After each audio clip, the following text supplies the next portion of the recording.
Hello, and welcome to the Commander Moto Charge Calling Summon Grim Phantom Build Guide, or, as I like to call it, Full Auto Moto, because that's the goal of this build, to automate as much as possible so you don't have to hit buttons, you don't lose any DPS while dodging boss abilities, you can sit back, relax, and watch the explosions. Or in my case, you can sit back, relax, and turn the explosions down because they were way too bright and hurting your eyes. This build leverages the unique mechanics of Commander Moto's Charge Calling hero trait, that's the second one, which you can purchase in the shop for $15 or 100 hero tokens, in combination with the new minion Summon Grim Phantom that summons itself automatically. I used this as my season starter for the Cube of Rapacity season and had zero issues reaching all the way to Tier 7 Traveler. I ended up killing my first Traveler, Tier 6, in about 9 hours. I got to Tier 7 around 11 or 12 hours in without any walls or any issues. In fact, I never hit a wall. My progression kept smoothly escalating until I got all the way into fully juiced T8s. And by the way, that's where I am right now, and the build still excels at that too. I'm sure with more gear, I'll be able to take on some of the game's biggest bosses like Pirate 2 or 3, but honestly, I don't really care about any of that. I find them to be expensive, annoying to fight, and boring. So instead, I'm going to look at it against regular bosses, things like Traveler, Lawbearer, Keegan, you name it, and fully juiced, fully compassed up stuff, which is much rippier than in previous seasons and much juicier since your mods now add rare monsters. With that said, let's get into some of the build mechanics and why I made the choices that I did. First up, when it comes to minions, if your gear doesn't have the word minion, it probably won't scale your damage. But because Self-Destruct Protocol deals melee damage, you should use supports like Steamroll, not those that might scale your minion's normal damage, such as Spell Concentration. One of the best ways to scale minion skills is skill level, and that still applies. They're spells, so that works as well, and it's particularly easy to pick up spell skill levels through your Divinity Slate. Plus, with Quick Battle, a portion of their life and energy shield is added to damage. So a hero memory that adds a portion of your life to their life is incredibly important since you want to have life for your own personal defenses. Something else that's important is to pay attention to your synthetic troop minion limit. Your maximum limit across all copies of a skill is 6, but each skill has its own limit. By default, this is capped at 4 for a level 18 skill. Mechanical Modification provides significant damage, but halves it, which means you need 2 sources of +1 synthetic troop minion quantity. For example, Maniacal Army Support plus Boss, or Boss plus the Mind Infusion boots. This way, you have 6, which is halved to 3, and by using 2 skills, you summon 3 and 3, which meets your total limit of 6. Because Grim Phantom resummons on a fixed timer, having 2 of them effectively doubles your damage. Having 3 is bad because you'll exceed that total limit, and 3 of them will just die without doing anything. And finally, there are some interesting ways to double dip on minion critical strike chance and damage. One way is by equipping the Warden's Breastpin. This applies critical strike modifiers from you to your minions. It should be noted that this is not necessary for the build at all. It can be quite expensive, and if you get one, you must use a corroded version for your minions cannot deal physical damage. That said, I want to stress again, you don't need it for the build, it's just icing on the cake. The other way to double dip that's much more accessible is get a weapon that has good crit mods and take isomorphic arms. This applies all of the global modifiers from your weapon to your minions, which effectively applies to things like minion crit twice, and also allows them to scale from something like crit damage on a weapon. Now, I killed my first T6 and T7 Traveler just wearing trash from the floor. My items were not very good. I had pretty much locked one good mod like Erosion Res, randomized a few times, enchanted something on, and called it good enough. I really don't advise wearing junk gear like this, but if you're curious what my gear looked like after my T7 Traveler kill, this is about what it was. On the other hand, if you want to know what proper gear looks like, do stay tuned in just a minute. First off, I wanted to talk a little bit about DPS and damage testing, which is to say, I tried to DPS test this build on the target dummy, and my results were completely inconsistent. Sometimes it would say I was doing 90 mil, and then it would say I was doing 290 mil, and then I was doing 240, but then it would go back to 100. I don't know why it was so inconsistent, but I don't advise testing on a dummy. Instead, go fight a boss like Traveler. You'll know if you're struggling for damage, and if you're killing everything smoothly, then whatever you just upgraded was probably a good idea.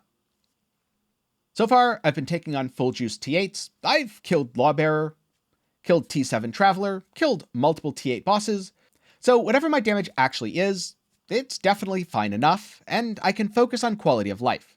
Because for me personally, the amount of damage that my build does won't really matter in the end. That's always fixable with money. What isn't fixable is playstyle. So I always focus on making my build feel good first, and worry about the numbers later. With that said, it's time for me to get into a few of my choices around gearing, talents, and much more. So first up, the gearing. I'm using a Long Night Sorcerer's Mask. This is great because it gives +1 to spell skill level, which scales your minions, and -1 to max focus blessing, which doesn't matter because you have focus blessing, which completely negates your maximum cap anyway. For this, what I did is I took T1 erosion res, I locked it, randomized until I got something else good, which happened to be T1 lightning res. The rest of the mods were junk. I then used targeted processing to add another resistance, either fire or cold. I would have to revert it if I got cold since I only needed fire, and finished it by enchanting with life. Overall, this is a very easy item to create, especially if you don't actually need T1 lightning res here, which I don't think I personally do. Even something like the 28% would have been totally fine. For my chest piece, I like the Ranger's Rag dropped by God of Machines. It should be noted both of these are actually God of Machines bases. Ranger's Rag is great since it gives you free tenacity blessings when you're hit. I got one with T1 life, locked it, and randomized until I got percent life. Be warned, you can also randomize off percent life, but it will cost more since that is a perfect Ember mod rather than the regular Ember mod. And I pretty much followed the same thing, adding cold res and then crafting erosion with the enchantment. For my amulet, I forget exactly how much I paid for this, but I got minion skill level, locked that, randomized until I hit something useful, in this case max life. You guessed it, crafted on a res, and then enchanted with fire. You're probably seeing a pattern here. Now, Hands of a Mage's Assistant are one of the legendary items that I'm using. This is purely for the attack speed is set to 4 per second when Focus Blessing is active. If you don't yet have Winter of Origin or any other source of Focus Blessing, do not use these gloves. But if you do have this, the reason to use them is quite simple. It sets your attacks to 4 per second for leap attack, making you much faster when mapping. As you can see, I'm just zooming around here, and that is because of Hands of a Mage's Assistant. If you don't have access to them, grab something like Life or a T1 Res, randomize, same process as the earlier gear. Now, I'm also using Mind Infusion for the +1 maximum synthetic troop quantity. This way, I don't need to use Maniacal Army support. If you don't have this, it's really easy to replace. Just get whatever boots you want and use Maniacal Army support. More about that when I talk about the skills. Next up, we've got Winter of Origin. This belt is great because it adds a ton of damage. Own 3 additional focus blessings. Yes, I know it's a min roll, but hey, beggars can't be choosers. And changes the base effect to 6% additional minion damage per.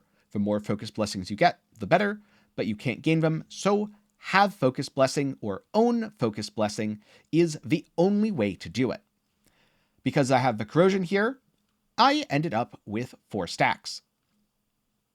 Yes, I did in fact corrode both this and my boots and got lucky both times. Next up, my ring. I'm going to be honest, this is trash and I'm not sure why I'm still wearing it. The minion damage is good, the suffixes are mediocre. Oh, I'm still wearing it because the other one's worse. If you're wondering, do you need super good gear for this build? No. Minion damage is good on rings, life is good, res if you need it. I'm not even really using the curse effect because I'm not using a curse, but hey, it exists.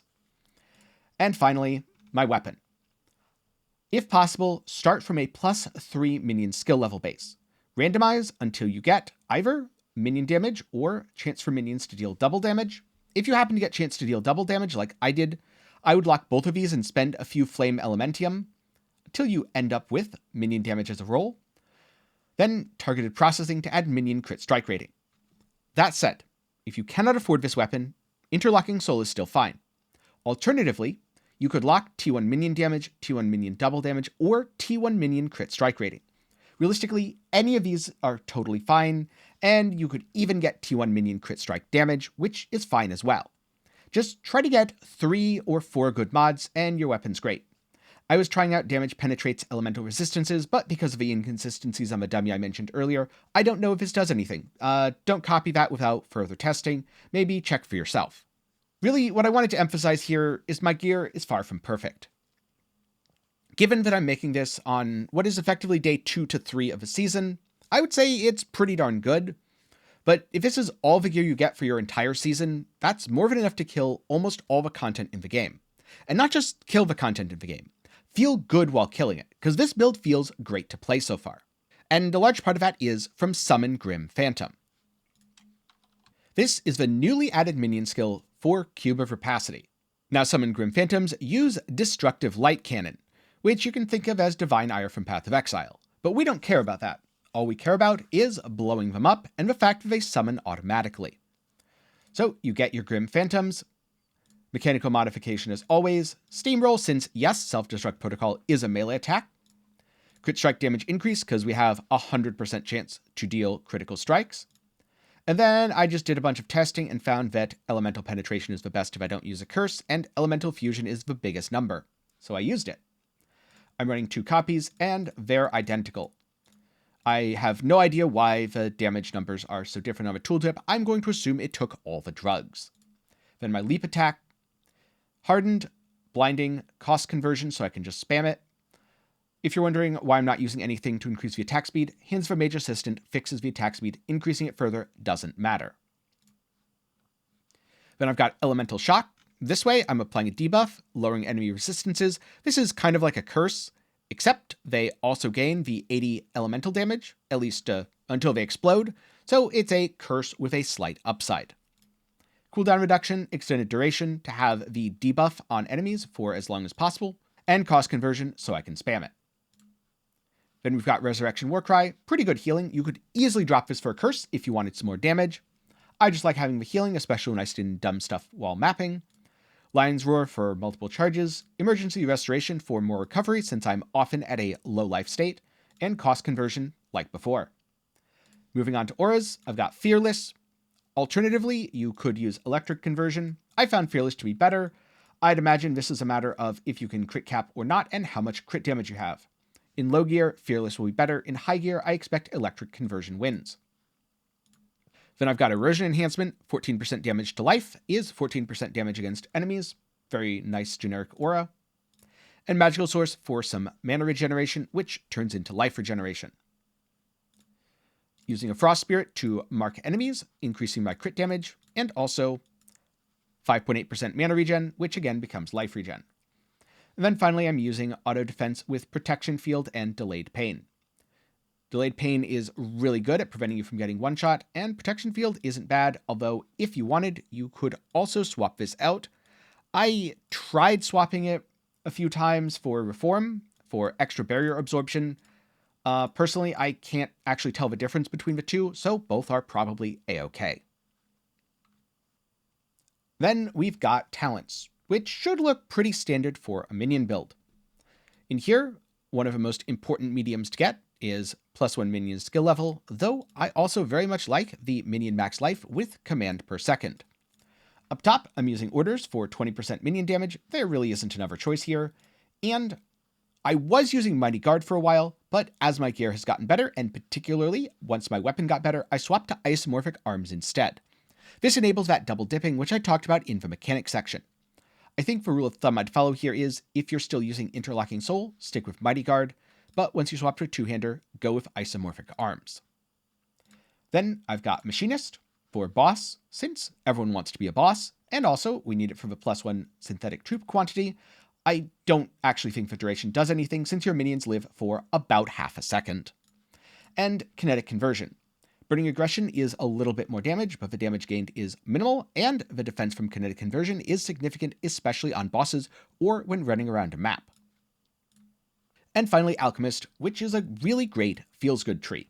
Source allows me to run a Spirit Magus for utility, though if you don't have a Spirit Magus at all, you could always run Empower or Contingency instead, and Active Superflex to apply mana regeneration to healing, which just means I have a lot of additional healing.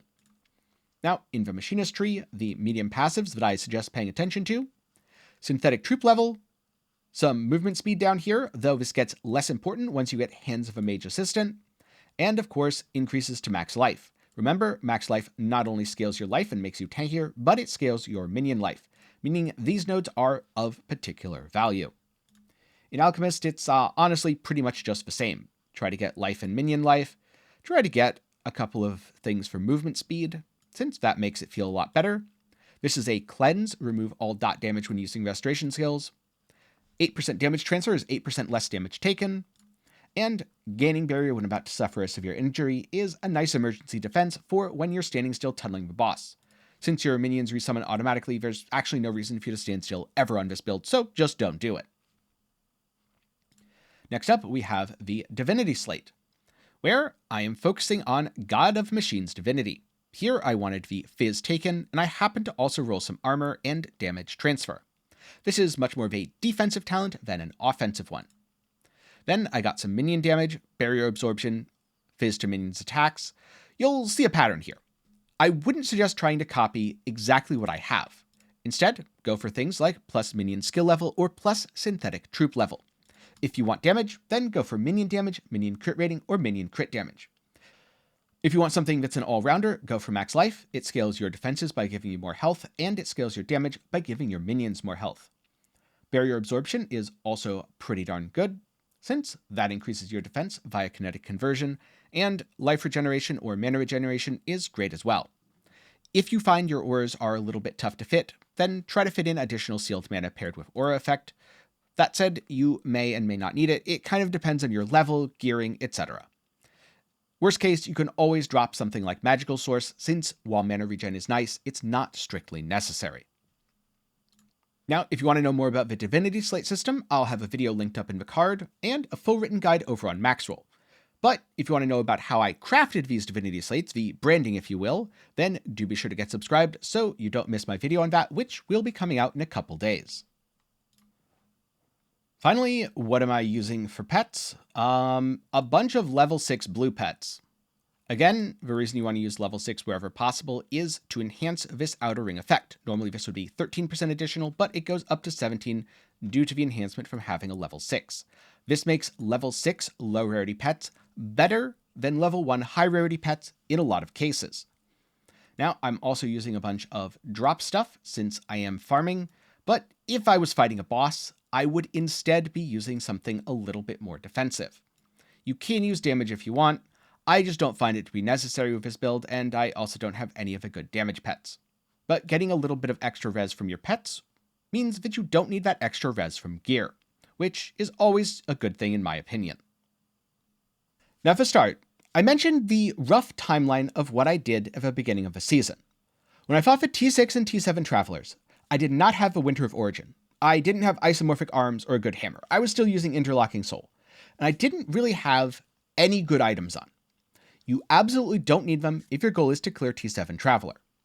However, Tier 8, especially with full mods and especially with full compasses, is much harder. You will need some gear for that. Personally, I was always making enough currency that I never felt like I ran up against a wall. I also suspect, given the rarity of items like Hand of a Mage Assistant, Mind Infusion, and Origin of Winter, most of these won't be expensive except near the start of a season.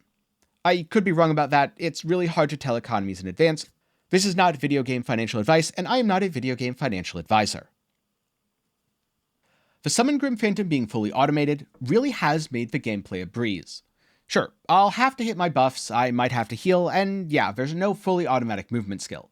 But there's very few button presses that are actually required. Most of the time, I'm just chilling. Plus, much like last season, the build is tanky enough that I don't have to pay too much attention to my defenses either. Yeah, there are a few things that will one-shot me, especially some of the new enemies, if I stand in them while looking at my chat while streaming. By the way, I stream on Twitch. You should go follow me, because I'm going to be streaming there a lot more often than I was before. Link is down in the description. But back on track, if you're looking for a chill build that's really easy to play, very beginner-friendly, as long as you don't try to understand the mechanisms behind why Self-Destruct Protocol is the way it is, that's a cosmic mystery of the universe, this is very easy to play and very easy to understand. In terms of a total power ceiling, I don't really know how high it'll get.